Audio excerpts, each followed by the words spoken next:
If you like the video, make sure to like, comment, and subscribe for more videos like this. I found out that my wife of 28 years can still hurt me. She's done it. I didn't think she could after all these years, but she hurt me again. This one is deep too, the kind of wound that will not heal. It will just sit, festering, in my soul. We met way back in 1994. I was young, only 21, and I had my whole life ahead of me. I'm not going to lie, I've never been a handsome guy. I'm not the sort of guy that the ladies swoon over. That's how it was when I was a kid and didn't date, and that's how I still am to this day. This isn't to say that I'm some sort of ogre. I don't normally think I'm repulsive, I'm just not a hunky type of guy. When we met, she was the most beautiful, amazing woman I had ever known, and she still is. An absolute stunner who, for some reason, decided to talk to me. In retrospect, this was probably a lost bet gone wrong for all I know. Things moved really fast for us and we were living together in no time. Like literally a week or so after we met, I moved into her place. I couldn't believe this was happening. Here she was, this absolute goddess, and she was with me. Not only was she gorgeous, but also smart and funny and just everything I could possibly dream of. And the sex, well, the sex was incredible. Even though I was in this relationship, somewhere, in those back rooms in our minds where doubt, anxiety, and fear live, there was a voice. You know you aren't good enough, who knows why she's with you, but you know it won't last. She'll find someone better than you, which would basically be anyone, and this will all be over. She deserves so much better than, well, you. Look at you. You are short and you look like a skeleton. Anyone at all would be better than you. But she didn't. Weeks became months and then years. We got married and even then, the voice would not stop. My self-esteem, which should have been through the roof, would never truly develop past being a kid that everyone made fun of and none of the girls wanted to be seen with. I used to go to summer camp every year and I loved it, it was a blast. One year they had a Sadie Hawkins dance. For those of you unfamiliar with this, it comes from an old comic strip called Lil Abner. There was a character named Sadie Hawkins and she would ask fellas out on dates, which was unheard of at the time. So the function of the Sadie Hawkins dance is that the girls would ask the guys out. I was a young and hopeless romantic and there were plenty of girls I hoped would ask me to go. As it got closer to the dance day, one thing was clear, nobody was going to ask me. I think that was the exact moment when my self-esteem stagnated. It was not long into the relationship that the intimacy part of things just stopped. I mean, in the beginning, it was amazing. I know that this is the case in every relationship and eventually it slows down, but this happened abruptly. One day everything was incredible and the next we barely knew each other as far as intimacy goes. By the time we got married, it was nearly non-existent. Still, I stuck around. Gradually it got even worse and, as of this writing, we haven't done anything more intimate than a peck on the lips for 6 years. That isn't an exaggeration, it's literally been 6 years. As you can imagine, for much of this time, I assumed it was me. She had finally realized that I was not worthy of her affection and the hens had come home to roost, or whatever that expression is. She told me that it was her, there were physical issues, and I knew she did indeed have a lot of health issues, so this seemed reasonable. Still, that itch in my mind could never quite be scratched. A part of me continued to wonder, is she just repulsed by me? Fast forward to, hell, probably close to 15 years ago now. I found out she was having an emotional affair with someone on Facebook. Now, to the best of my knowledge, she wasn't seeing him in person. He lived far away. But the conversations I discovered between them were just as bad, maybe worse. She called this guy her soulmate. Do you have any idea how that hit me? A ton of bricks is not enough to describe how terrible this was for me. She apologized, kind of. I told her I needed time and space, so she went to stay with a friend of hers. She would call me every day from her friend's house begging me to take her back. After about a week, I did. We got into a screaming fight on the way home because she was so angry with me for what I did to her. Having her go stay with her friend was a terrible thing to do, I guess.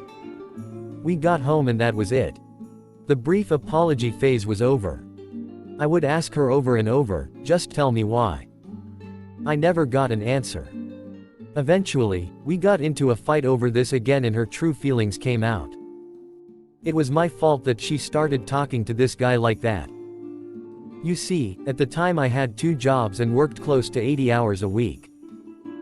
I didn't do this because I wanted to, I did it because in our entire relationship she has refused to work or do anything to help us financially.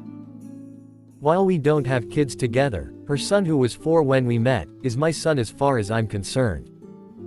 It's hard to take care of a wife and kid with only one person working, but she didn't care.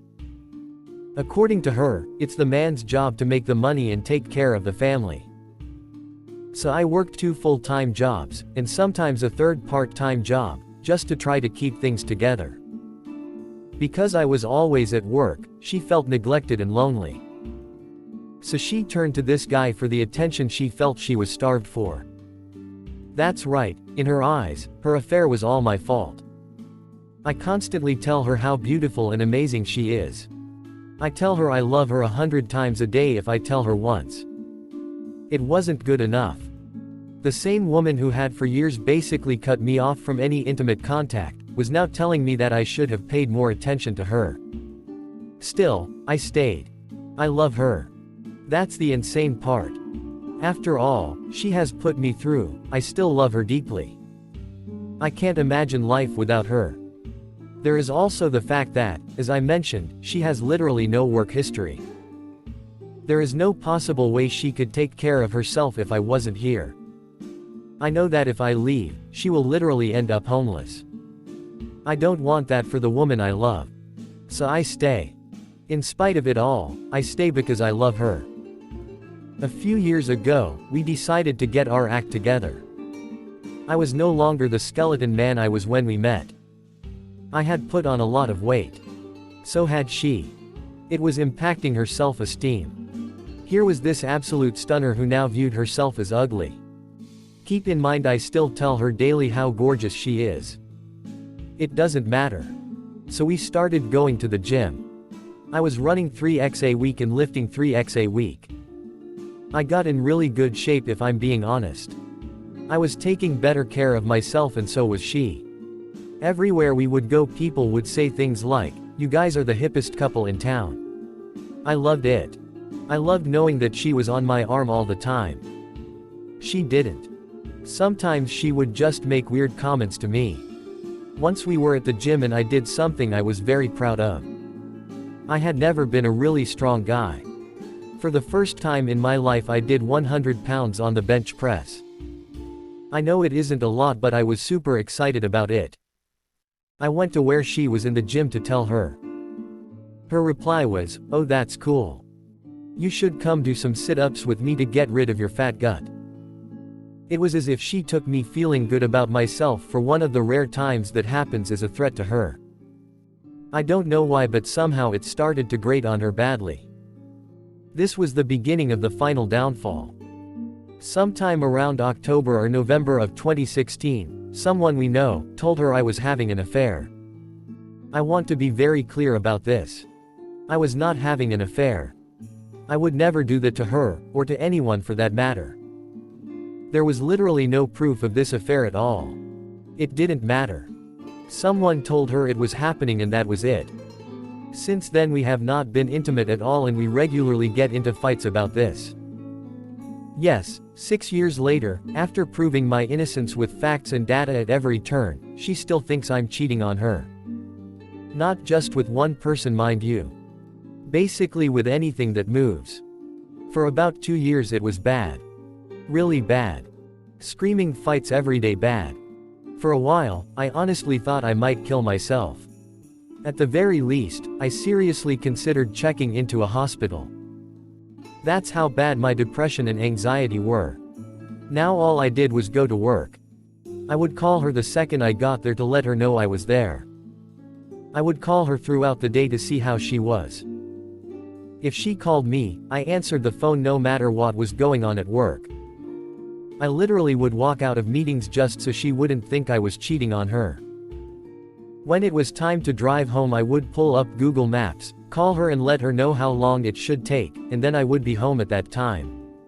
None of it mattered. She still believed I was cheating. I stopped going to the gym. I stopped running. Hell, I stopped getting regular haircuts. I wasn't showering regularly. A lot of this is due to depression. Some of it was because, in my head, I thought if I showed her that I didn't care how I looked anymore, she would stop thinking I was cheating on her. I have now ballooned up to about 220 pounds. When we met, I weighed 125 pounds. I have nearly doubled in size. All due to a combination of depression and just wanting her to think that nobody would be interested in me. I desperately hoped this would end the constant accusations of my infidelity. It didn't. She would say things like she didn't care that I was having an affair.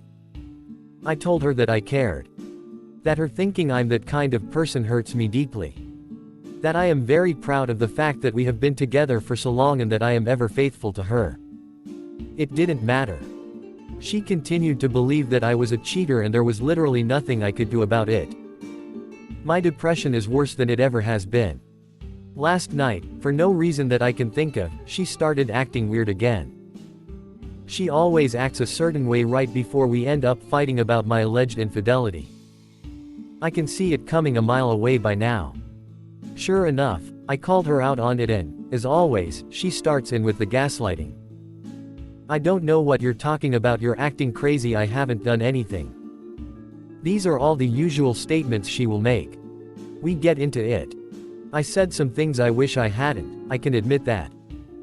I also apologized for those things. At one point in the fight she says to me, "Go fuck yourself, nobody else ever would." That was it. The fight ended immediately. It took the wind right out of me. All my fears, insecurities, and just general anxious thoughts had just come pouring out of her mouth. I didn't care about the nobody part. I've made it very clear to her that I have no interest in fucking anyone else. I have even accepted that if I'm going to be with her, not having sex is a part of that. And I honestly don't care. There are a million moving parts in a relationship, so if we don't have sex, we don't. It would have been nice to be involved in that decision, but, at the end of the day, our relationship means more than sex to me. So yes, it wasn't the nobody part that upset me. It was the fact that nobody includes her.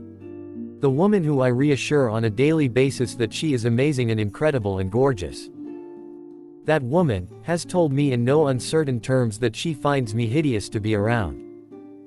I told her that if she cares at all about how that makes me feel, then she should know that it makes me feel like I wish I was dead.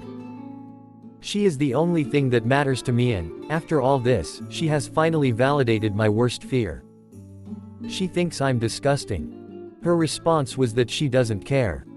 I went to bed, alone. I hate sleeping without her in bed with me. But there I was.